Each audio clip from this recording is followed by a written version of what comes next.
A história da casa no fim da estrada era contada há décadas na pequena cidade de São Miguel. A construção antiga, com janelas que pareciam olhos vigilantes e uma porta principal escura e pesada, ficava afastada da comunidade, cercada por árvores que bloqueavam a luz do sol. Diziam que quem entrava naquela casa, sozinho ou acompanhado, jamais saía igual. Alguns relatos falavam de gritos na madrugada, outros de luzes que piscavam mesmo quando não havia eletricidade instalada. Eu nunca acreditei nesses boatos. Meu nome é Marcos, e minha família sempre foi muito racional. Meus pais eram engenheiros e eu seguia o mesmo caminho, cursando engenharia civil na capital.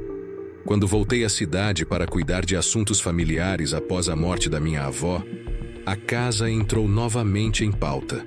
Meus amigos locais, durante uma reunião casual, trouxeram a conversa à tona. "Você sabia que a casa no fim da estrada está aberta novamente?" perguntou Lucas, um amigo de infância. "Devem ter invadido", respondi sem dar muita atenção ao assunto. Lucas balançou a cabeça com um semblante sério. "Não é isso, cara. Ninguém invade aquela casa, mas a porta principal está destrancada. Alguns moleques disseram que entraram lá semana passada." A conversa despertou minha curiosidade, mas ao mesmo tempo parecia mais um daqueles mitos urbanos que as pessoas criam para assustar umas às outras. No entanto, a insistência de Lucas e de Ana, outra amiga do grupo, fez com que eu reconsiderasse. "Se não acredita, vamos lá amanhã", desafiou Ana com um sorriso de provocação. Nunca fui de recusar um desafio, especialmente vindo de Ana, que sempre gostava de me testar.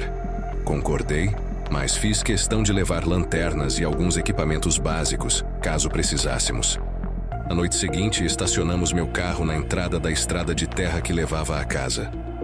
O caminho estava tomado pelo mato, e o ar parecia mais pesado do que eu lembrava. Os sons da noite, grilos, corujas, folhas se mexendo ao vento, se misturavam em uma melodia desconfortável.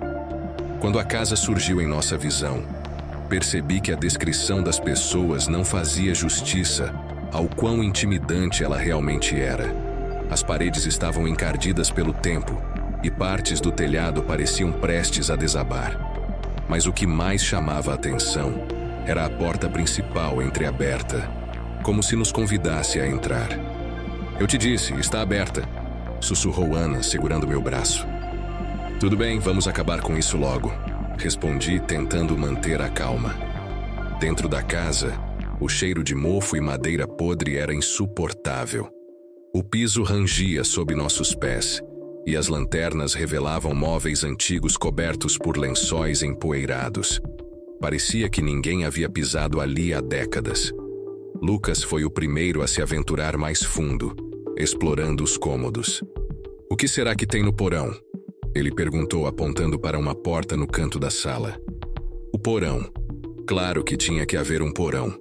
Hesitei, mas Lucas já estava abrindo a porta antes que eu pudesse protestar. O ar que subiu de lá era ainda mais pesado e abafado.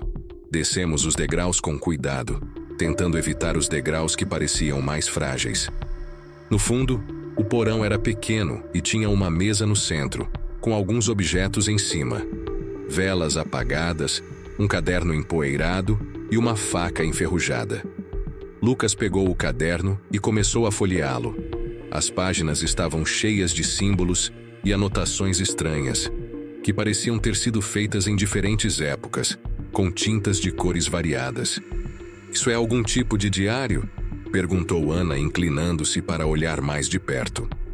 Antes que Lucas pudesse responder, ouvimos um barulho vindo de cima, como se algo pesado tivesse caído no andar superior. Subimos às pressas, mas não encontramos nada fora do lugar. Ainda assim, a sensação de que estávamos sendo observados era quase palpável. "Talvez seja melhor irmos embora", sugeriu Ana, a voz trêmula. Concordei, mas Lucas insistiu em levar o caderno. "Pode ser algo interessante para analisarmos depois." Assim que saímos da casa, a porta se fechou com um estrondo atrás de nós, mesmo sem vento. Olhamos uns para os outros, em silêncio, e entramos no carro. Aquela noite marcaria o início de algo que jamais esqueceríamos. Na manhã seguinte, Lucas me ligou. Ele estava ansioso para me mostrar algo. Fui até a casa dele, onde ele havia passado a noite estudando o caderno que trouxemos do porão. "Marcos, olha isso!" ele disse, apontando para uma página em particular. Os símbolos do caderno não faziam sentido para mim, mas Lucas parecia convencido de que havia algo importante ali. Ele encontrou padrões que acreditava ser uma espécie de linguagem antiga, misturada com latim. Apesar de não ser especialista, ele passou horas pesquisando online e encontrou referências a rituais. O porão daquela casa era usado para algum tipo de prática antiga, explicou ele. Esses rituais envolviam sacrifícios e invocações. "Lucas, isso não significa nada. É só um caderno velho de alguém que queria assustar as pessoas", tentei argumentar. Ele não parecia convencido. Durante a conversa, Ana chegou e contamos a ela o que Lucas havia descoberto. Embora também estivesse cética, ela sugeriu que voltássemos à casa para procurar mais pistas. Contra minha vontade, concordei. Voltamos naquela noite, mas algo estava diferente. A porta da casa, que estava aberta na noite anterior, agora estava completamente trancada. As janelas estavam cobertas por tábuas, como se alguém tivesse se esforçado para impedir a entrada.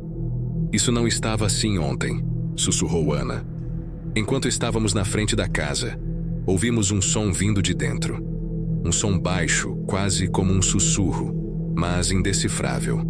Por mais que tentássemos justificar aquilo como o vento ou algum animal, sabíamos que não era o caso. Lucas encontrou uma janela dos fundos que ainda estava aberta. Subimos por ela e entramos novamente. A casa estava mais escura do que antes, como se a própria escuridão tivesse se intensificado. "Vamos rápido. Pegamos o que pudermos e saímos daqui", disse Lucas. Descemos ao porão novamente. Dessa vez, havia algo diferente no ambiente. As velas que estavam apagadas na primeira visita agora estavam acesas, e o ar parecia mais pesado, dificultando a respiração. Na mesa, onde antes estavam apenas o caderno e a faca, havia agora um objeto coberto por um pano. Lucas, sem pensar duas vezes, puxou o pano, revelando uma espécie de estátua esculpida em madeira. A figura era grotesca, com olhos desproporcionais e uma expressão de puro ódio. "Acho que já chega, Lucas. Vamos embora agora", exigi enquanto Ana concordava, claramente assustada. Antes que pudéssemos sair, ouvimos passos no andar de cima. Não eram passos humanos, eram pesados, lentos, como se alguém ou algo enorme estivesse se movendo. "Não estamos sozinhos", Ana murmurou. Os passos no andar de cima continuavam, ecoando pela casa. Estávamos paralisados no porão, trocando olhares desesperados. O medo nos dominava, mas Lucas parecia determinado a entender o que estava acontecendo. "Devemos ver o que é isso", ele disse, segurando o caderno e a estranha estátua de madeira que encontramos. "Você está louco?", Ana rebateu, segurando meu braço com força. "Precisamos sair daqui." Concordei com ela. Não havia justificativa para continuar na casa. Mas antes que pudéssemos decidir, os passos cessaram. O silêncio que seguiu foi ainda mais aterrorizante. Podíamos ouvir nossas próprias respirações ofegantes no ar denso do porão. De repente, a porta que levava ao andar superior começou a ranger, como se alguém a estivesse abrindo lentamente.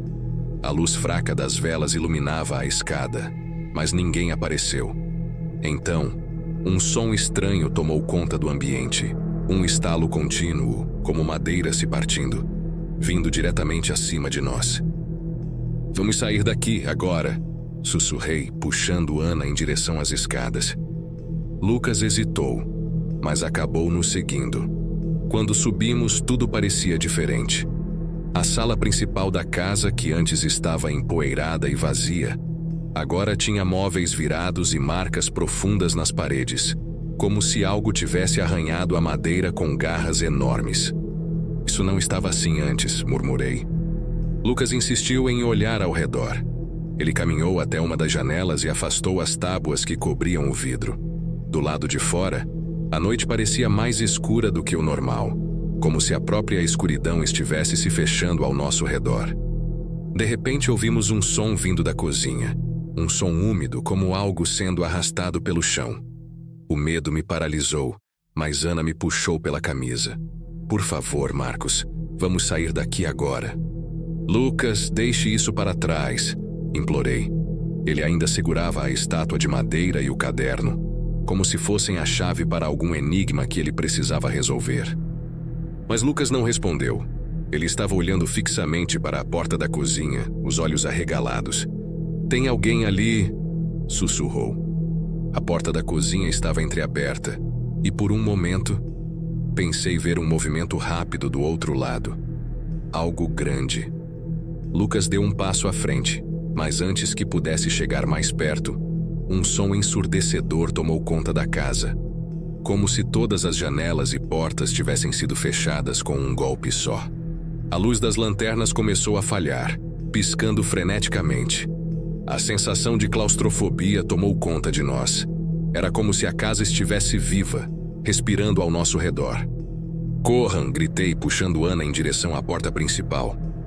Lucas ficou para trás, hesitando por um momento, mas logo nos seguiu. Tentamos abrir a porta principal, mas ela parecia trancada, mesmo sem nenhuma fechadura visível. Foi então que vimos aquilo. No canto da sala, onde antes havia apenas sombras, uma figura começou a se formar. Era alta, com uma silhueta desproporcional, como se estivesse contorcida. Não tinha rosto, apenas uma superfície escura e lisa que refletia nossas lanternas intermitentes. Ana gritou, e Lucas deixou cair a estátua de madeira que se quebrou no chão com um som seco. Assim que isso aconteceu, a figura desapareceu, como se tivesse sido sugada pela escuridão. Sem pensar duas vezes, voltamos ao porão em busca da janela dos fundos. Era nossa única saída. Mas quando chegamos lá, o porão também estava diferente.